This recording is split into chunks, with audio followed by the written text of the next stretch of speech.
Good morning, everybody. It is Monday morning here. Just after 4 a.m. in the morning, we're grabbing the first group, bringing them up into the parlor. We got a group of 24 cows at the front of the barn there, and they need to be dried off this morning. That's the record high amount of cows we've ever dried off in a single day here at the dairy farm. 24 cows, that's crazy. But we gotta do that this morning, a couple other things, but first we gotta get milking done.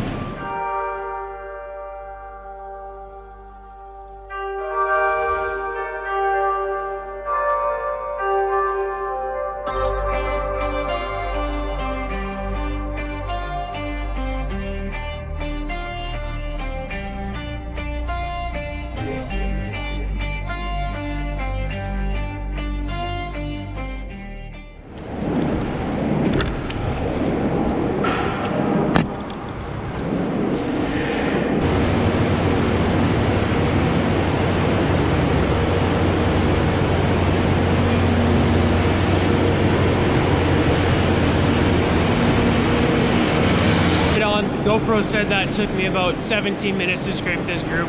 I'll take it, not too bad for a Monday morning. Usually it takes 30-40 minutes to grab the cows, bring them up into the holding area, and then scrape this group, so pretty good.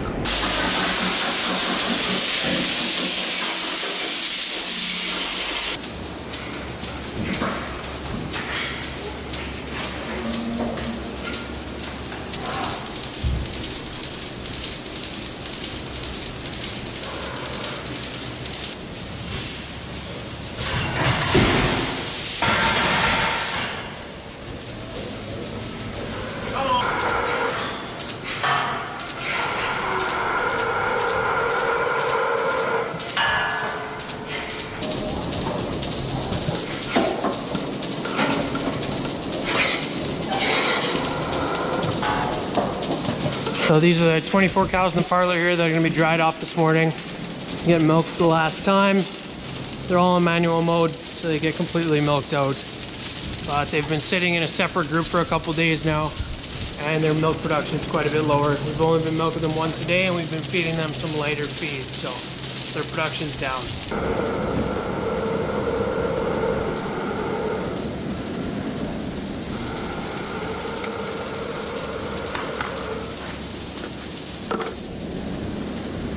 So this is a fun part. Usually we would bring them out that overhead door, but since they're building over there, we don't have any other choice but try to convince them to go through that man door over there.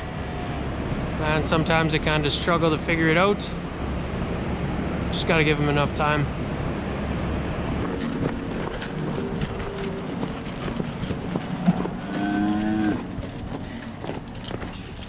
Come on, ladies. They're all dried off. There's actually 25 cows. Put them all in the corral. So now I'm gonna go back to the parlor, clean it, shut it all off, get stuff done. I'm gonna be bringing bedding in one of the straw packs now. We have absolutely no access to that straw pack except from driving through the main cow barn with a bale and kind of going through the holding area and dropping it in that straw pack. There's also no way for me to get the skid steer on the straw pack from the Manure alley because the only access to that pack is underneath flip-up gates. And those flip-up gates, unfortunately, not tall enough for this skid steer to go underneath. So we're just gonna have to roll them out by hand. It's no issue. We always used to bed the calf barn like this. And these canola bales are really light, so it shouldn't be too hard to roll them out.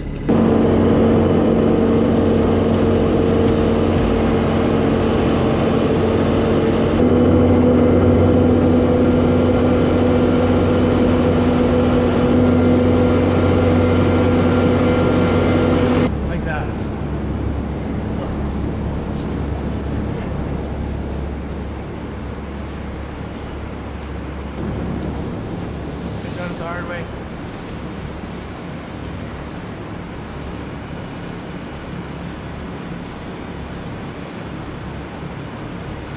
Gonna bring some more sand to the pack barn expansion there, just drive a couple buckets back and forth. But I think Dima was the last one sitting in this case loader here. There we go. Right on, so we finished hauling sand for the construction there. And the next thing I want to haul is a little bit of sand in corral 5 here. I don't know if you guys can see it so well, but these guys, these steers, have decided to dig a massive hole right in the middle of their corral. It's gonna be a little bit hazardous. if they get spooked, maybe there's some lightning or something, or someone drives through the feedlot too quickly and this entire corral starts to run circles, that sometimes does happen, where they just get scared of something, go crazy. Someone could easily break a leg in that hole. This only really ever happens when it's really dry out, which we've had a pretty dry summer. We did get a little moisture here last night, probably a couple millimeters, but it's not enough to make it a little bit muddy, and then that hole will fill in. Whereas if it's just constantly dry, they can dig deep holes. And I'm actually pretty impressed by this hole that they dug. It's pretty crazy just with the hooves what they can accomplish. But let's go get some sand and fill it in.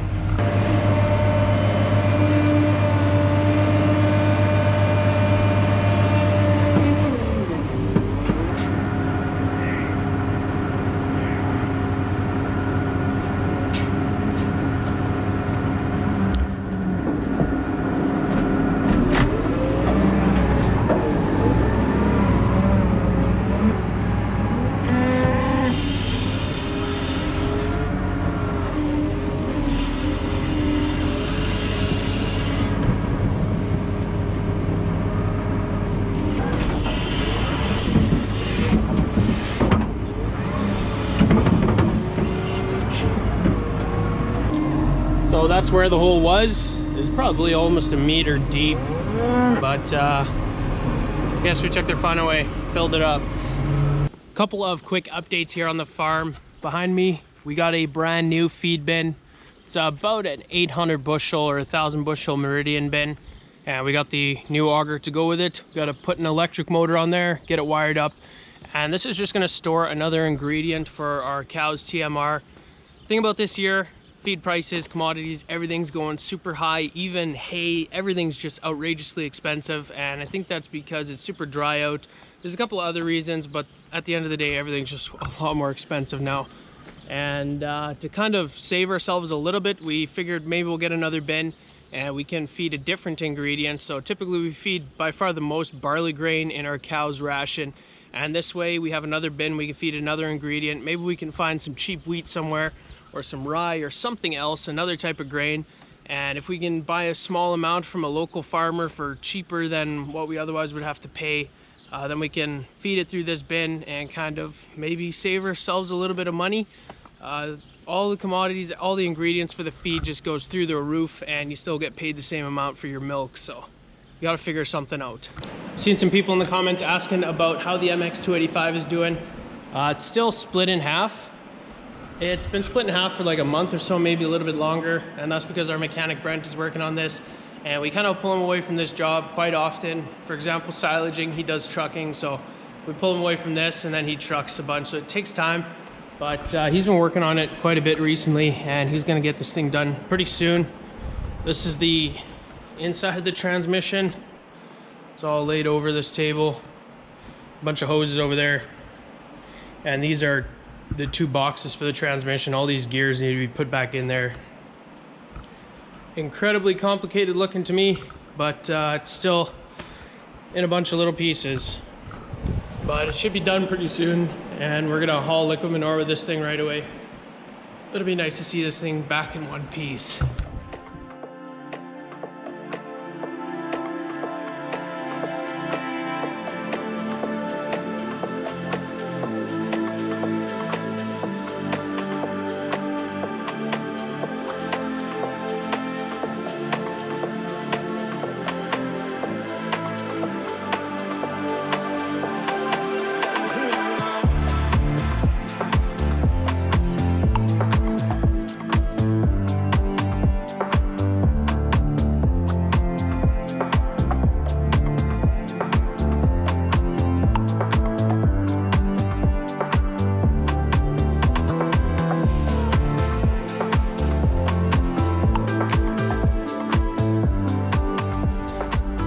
At the manure tank, couple of things I want to do. We broke a bolt at the back for a drainage valve, so we got to put that back on. But I'm also going to check the PSI on this tire that was low. This thing's slowly leaking. If it's going to stay around for a couple days, that's fine, but if it's going to go any quicker than that, take it off, bring it in the city, get it fixed, or buy a new tire. We just got to keep an eye on it. So this cover here was on the back of the tank. You can see some manure spilt out here. There's still a little bit in here, I guess, but it just covers that drainage hole there. There you can see it, and it broke one of the bolts off that held it on there. When we took those discs off, kind of slid out real quick and broke a bolt. So we're gonna put that back on right now as well.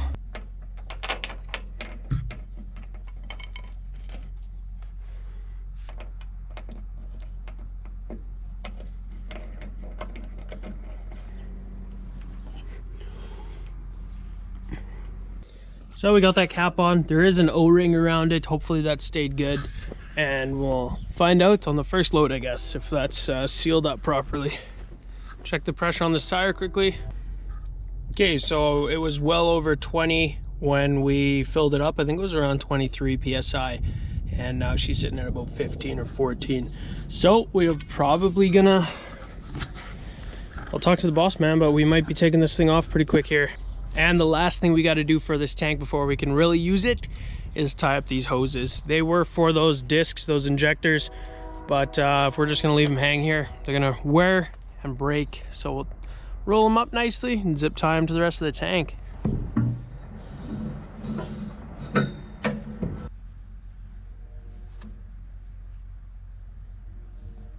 Why not just take the hoses completely off of this tank? They're on there, might as well just leave them on there. You never know, you still have the option to put those injectors or those diskers back on this tank. And that's an expensive option to get for one of these tanks, so you don't want to completely just get rid of it even though you don't want to use it right now. You never know, maybe 5 years down the road we need to take that thing out of the bushes there and put it back on this tank. And then those hoses are going to be right there, ready to hook up. Or if you want to sell this tank, you still have that option, so it's worth a little bit more. But this thing should be good to go. A little leery about that tire yet. I'll see what the boss man thinks about that though. For the rest of this thing should be ready to rock and roll. Well, they've done quite a bit more work on this pack barn since we last checked it out. They poured both manure alleys where the cows are gonna stand to eat. And that's just a nice broomed finish. I think we are gonna cut grooving into these alleys here. So a guy's gonna come in, cut all those lines in the concrete just like we did the rest of the barn. But you don't want to do that when it's just freshly poured. You want to let it fully cure, and then the concrete's a lot harder, and when you cut those grooves in, the edges are going to be a lot sturdier. So if you do it right away, you can even carve them in when it's still wet, the concrete, and it's just been poured. You can carve in those grooves, but then the edges are kind of round and it just gives less grip for the cows. So you always want to cut those in like a month after the concrete is poured, and that's going to give you the most grip for the cows. So yeah, they poured these alleys today, or that one today, this one yesterday, and they're going to pour that tomorrow. You can see they got all the rebar set there. It's a ton of work. They tie it all together. These little wires. It's crazy. This is where a water bowl is going to be. I believe it's an 8-foot water bowl, and it's just going to be on the other side of these posts here. Right in here, we're going to pour a concrete wall around the back of it, and that way the cows can't drink from it on the pack. We don't want the cows to drink from these water bowls from the pack. We only ever want them to drink from it when they're in the alley, because every time a cow drinks from a water bowl, she comes out and then she starts dripping a bunch of water, and we don't want that moisture to be on the straw pack. We want that strictly on the manure alley. So we also poured a post right in the middle of where that water trough is going to be. The reason for that, we might want to split these pens on this side.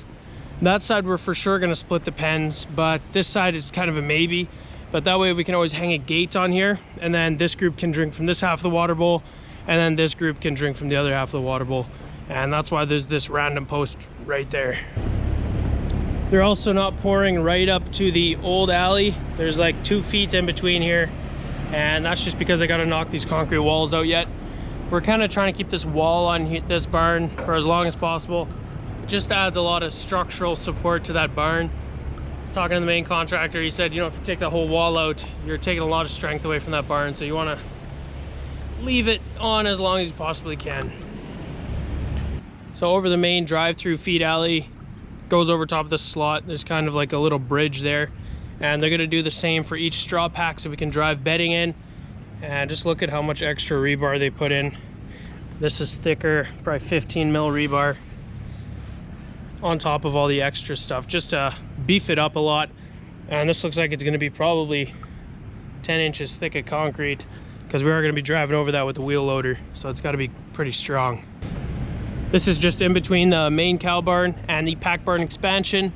There's going to be an incredible amount of rainwater coming in between these two barns when we get a lot of rain. For example, if you're going to get an inch of a rain in like 20 minutes, there'd be an insane amount of water in between these two barns. And this is going to be barn as well, so it's going to be completely closed off. That's why we put this pipe here. It's got to be cut off yet, but it goes underneath the slot and just over there by the manure pit so that it can actually drain out here. So yeah, they're making pretty good progress on this build. It's just flying by. You can see we're getting close to the end of the concrete work already, which means the framers are going to be showing up here pretty soon. I believe on Monday, probably sometime next week they'll be here, and they'll start framing up the roof and the walls and stuff like that. Quickly before we end the video, just show you guys the lagoon here. We got about maybe 5 or 6 inches left, and it is pretty level, so we can fill it pretty much right to the brim, but it is getting full. This pit's 10 feet deep, and it fills about ½ an inch a day, a little over ½ an inch. So we got, if there's 6 inches left, 12 days before this thing's gonna fill over. So it's pretty close. We gotta wait till the MX285 is fixed, and then we can start pumping it out. We are gonna have a custom crew come out again with that Lagoon crawler to agitate the pit, stir up all the sand in that liquid, and I think he's actually gonna bring more tanks this year. We'll see. So that will be a quicker job, which is awesome. But that's going to be it for today's video. I hope you guys enjoyed. If you did, be sure to hit those like and subscribe buttons down below, and I hope to see you guys in the next video. Thanks for watching.